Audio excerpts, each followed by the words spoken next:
1:45 de la tarde, momento de irnos a conocer más sobre Guadalajara, sobre nuestra cultura, sobre tantos atractivos turísticos que tiene y, por supuesto, la cultura es un atractivo turístico importantísimo en Guadalajara. De ello nos va a hablar Javier Segura, que es guía oficial de turismo, colaborador de esta casa ya desde hace unas semanas y responsable de la página guiarteguadalajara.com, un lugar donde un perfecto repositorio donde encontrar cantidad de ideas, magníficas todas ellas, para conocer mejor Guadalajara. Muy buenos días, Javier, y Hola, gracias. muy buenos días. Oye, esta música que me has traído hoy tan renacentista, a mí me huele a que vamos a viajar un poquito en el tiempo, ¿no? Sí, en el tiempo de los Mendoza. La verdad es que Guadalajara no se entiende sin los Mendoza y España tampoco. Vamos a ver, pues todos hemos oído hablar de los Mendoza en Guadalajara, o casi todos, pero ¿quiénes eran los Mendoza? Bueno, los Mendoza es una casa nobiliaria española, tiene sus orígenes en la localidad de Álava. Y precisamente en Mendoza, en Álava. Y desde allí pues van a venir a servir al rey Alfonso XI de Castilla y se van a traer consigo también a hidalgos de Álava y también de la montaña santanderina. Y es desde el siglo XIV cuando va a empezar a hacer grande el apellido de esta familia, precisamente aquí, en Guadalajara. Alfonso XI, ¿estamos hablando de qué siglo? Es el siglo XIV. El reinado es entre plena Reconquista. 1312 y 1350. Ajá. Es decir, esto era cuando Guadalajara era la tierra de frontera que había que repoblar y había que defender.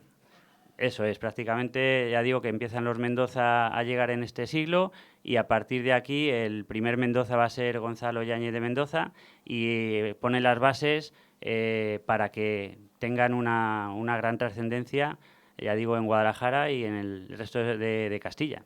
El venirse aquí con todos los trastos desde Álava a Guadalajara, una tierra de frontera, también tendría su contraprestación, porque venían de la mano del rey, evidentemente. Eso es, sirvió como Montero Mayor de Alfonso XI, también luchó en la Batalla del Salado en 1340 y en el sitio de Algeciras en 1344, que precisamente ahí Alfonso XI muere por la peste. A partir de ahí, el primogénito va a ser Pedro González de Mendoza. ¿Ya ha nacido aquí en Guadalajara? Ya ha nacido en Guadalajara. Pedro González de Mendoza, no el cardenal. No, se le va a poner el mismo nombre, sí, pero este va a ser el mártir de Aljubarrota.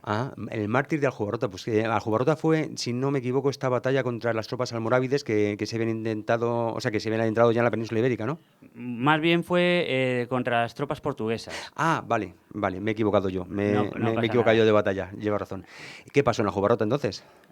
Bueno, en Aljubarrota se le nombra a Pedro González de Mendoza capitán general del ejército y el rey Juan I se casa con Beatriz de Portugal. Beatriz, si su hermano no tiene descendencia, el rey de Portugal, Fernando I, pues sería también el rey de Castilla y Portugal. Pero hay 3 hermanos bastardos de este rey portugués que se quieren hacer con el trono. El pueblo elige a Juan de Avis. Esto no lo tolera nuestro Juan I y es cuando va a Portugal a conquistar precisamente este país para hacerlo propio. Sí, para anexionarlo a la corona castellana. Claro. Entonces, bueno, empieza viéndolo desde una camilla de la batalla, tranquilo. Luego ven que las tropas castellanas van retrocediendo, ya le dejan una mula para ir moviéndose un poquito más y retroceder también. Y cuando se ve que finalmente van a ganar los portugueses, le dejan un caballo. Este caballo finalmente también muere, por lo tanto tiene que huir de alguna manera. ¿Quién le va a dejar ese caballo para huir? Pues es nuestro nuestro Pedro González de Mendoza, que le dice el rey que se suba a su grupa y vayan y salgan del campo de batalla y huyan, ante lo cual él no puede consentirlo. Él dice, no quiera Dios que las mujeres de Guadalajara digan que aquí quedan sus hijos y maridos muertos y yo vuelvo allí vivo. Él se queda y desgraciadamente muere, pero a partir de ahí, claro, los reyes le van a dar títulos, prebendas, que ha salvado la vida al rey. Claro, le ha salvado la vida al rey a costa de sacrificar la suya propia. Eso es. Entonces, estamos viendo que era una familia muy cercana al rey de Castilla en todo momento y que, claro, a partir, sobre todo, de este suceso de Aljubarrota, es cuando empiezan a ganar pues mucho más poder, ¿no? Sí, porque su hijo con 20 años con 20 años se convierte en el jefe ya de la familia Mendoza, pero es que él estuvo de alférez mayor en esta misma batalla de Aljubarrota y ve cómo muere su padre y le tiene que enterrar. Su hijo, estamos hablando de... Diego Hurtado de Mendoza, Ujú. que le van a dar el título de los más grandes que había en esa época, Sí. que era Almirante de Castilla. Ujú. Almirante de Castilla era un título extraordinario y se lo van a dar ahí.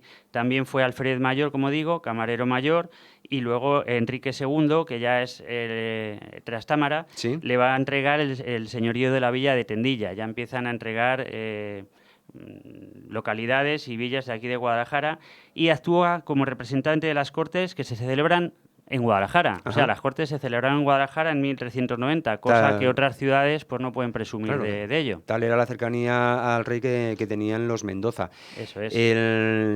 ¿Cómo hemos dicho que se llamaba? Diego Hurtado de Diego Mendoza, Hurtado de almirante Mendoza, de Castilla. almirante de Castilla. ¿Era el Marqués de Santillana? No, era el padre del Marqués de Santillana. Eso es. Sí. Este almirante de Castilla se casa 2 veces, tiene una hija llamada Aldonza de Mendoza Ujú. y tiene, por parte de una mujer, la primera esposa, y de la segunda esposa, Leonor de la Vega, tiene al Marqués de Santillana. El Ujú. Marqués de Santillana es la persona que va a aunar lo que es el sentido de familia para poder, digamos, hacer casamientos con otras personas de gran linaje y poder tener una organización donde los Mendoza cada vez van a tener más poder y va a tener mucha más repercusión su apellido. Ya estamos entrando prácticamente en el Renacimiento, ¿no? Ya casi. En Italia ya estaba implantado y en España llegó un poquito más tarde y ya es cuando el Marqués de Santillana está activo por aquí, por Guadalajara y tan cerca, como siempre, del rey. Sí, de todas maneras, bueno, todos los hemos estudiado en literatura porque él destacó por su disciplina militar, por las sugerencias religiosas, pero también por su cultura. Ujú. Las artes y las letras fueron para él primordial. Sí. Fue un gran humanista y todo eso se ve en todas las obras que ha hecho, tanto militares como civiles como religiosas. O sea, era el ideal de caballero renacentista, en armas y letras y mecenazgo. Sí, porque además luchó en Ágreda contra los navarros, Ujú. luchó en Huelma, en Jaén y luchó en Granada. Y aparte tuvo 10 hijos, que es con los que se basa para hacer esta gran rama familiar que van a gravitar, digamos, alrededor del infantado más tarde, todos estos títulos de Tendilla, de Junquera, de Cogolludo, de prácticamente Cenete, todos los principales. Y al frente de todos ellos el ducado del infantado, por supuesto, que se le concede no al Marqués de Santillana, sino a uno de sus hijos. Sí, el primogénito también se repite en la verdad que Íñigo López de Mendoza era el marqués de Santillana, Ujú. se van a ir repitiendo los nombres de Diego Hurtado y de Ujú. Íñigo bastante. Aquí el 22 de julio de 1475 el ducado del infantado es un título que es nobiliario español que se le concede por los reyes católicos. Sí.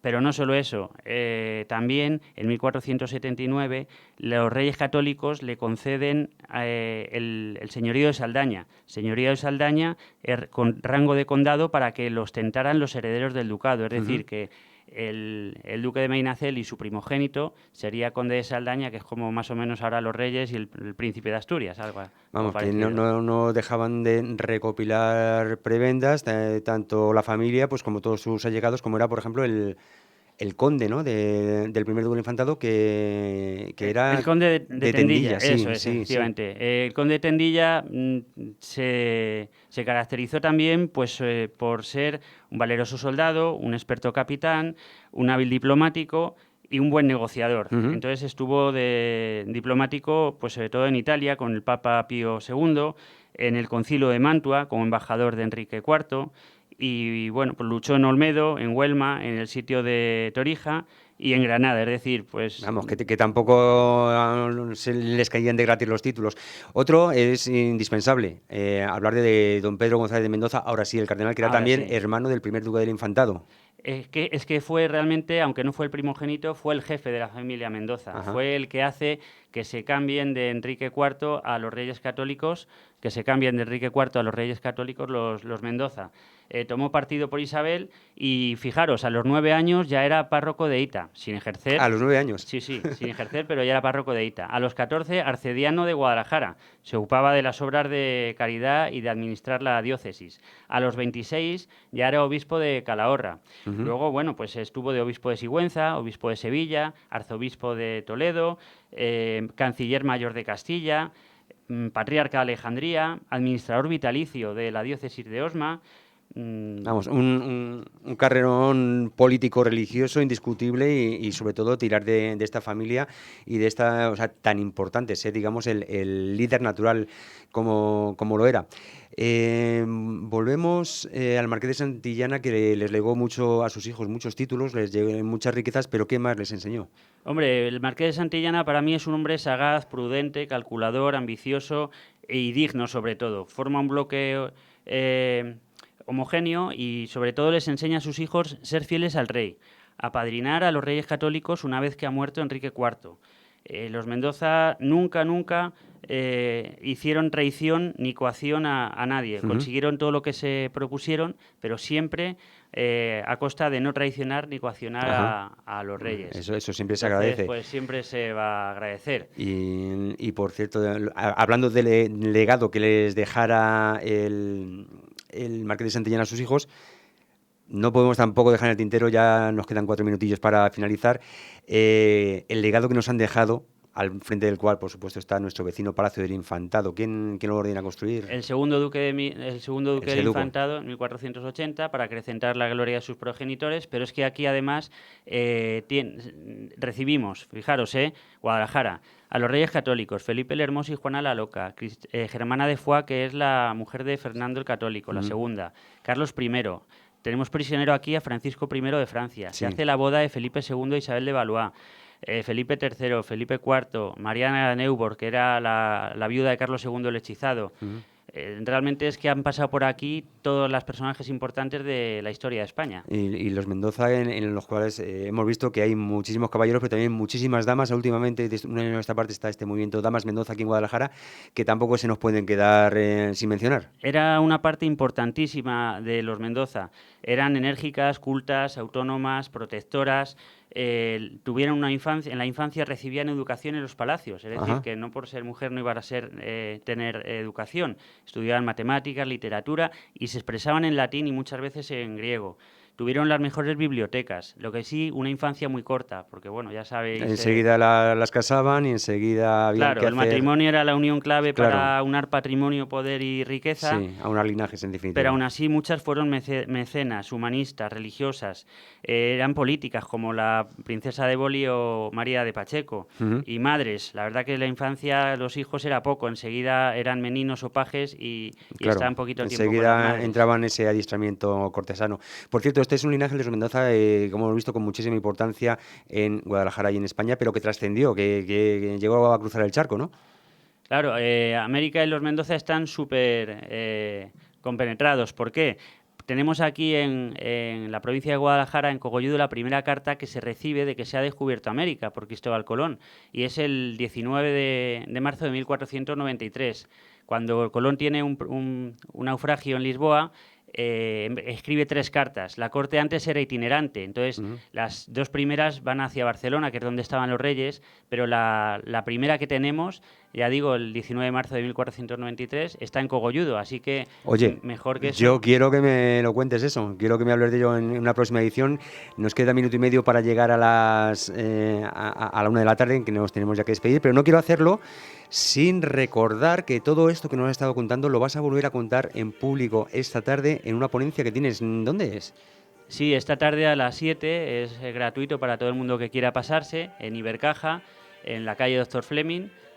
Voy a hablar del secreto de los Mendoza. Aquí no lo voy a poder descubrir porque el secreto de los Mendoza. El título en sí es incitante, ¿no? Entonces hemos dicho a las 7 de la tarde en el centro de la Fundación Ibercaja. Eso es. Que está en la calle Doctor Fleming, muy cerquita del centro.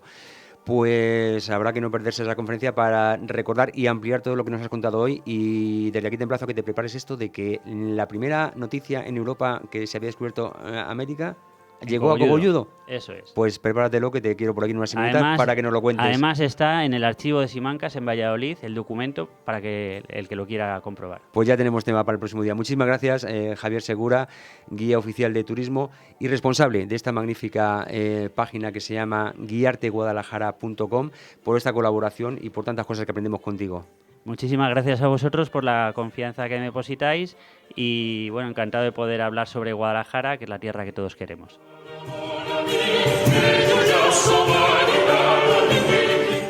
Nosotros continuamos con Es la Mañana de Guadalajara. Vamos un momentín a las noticias.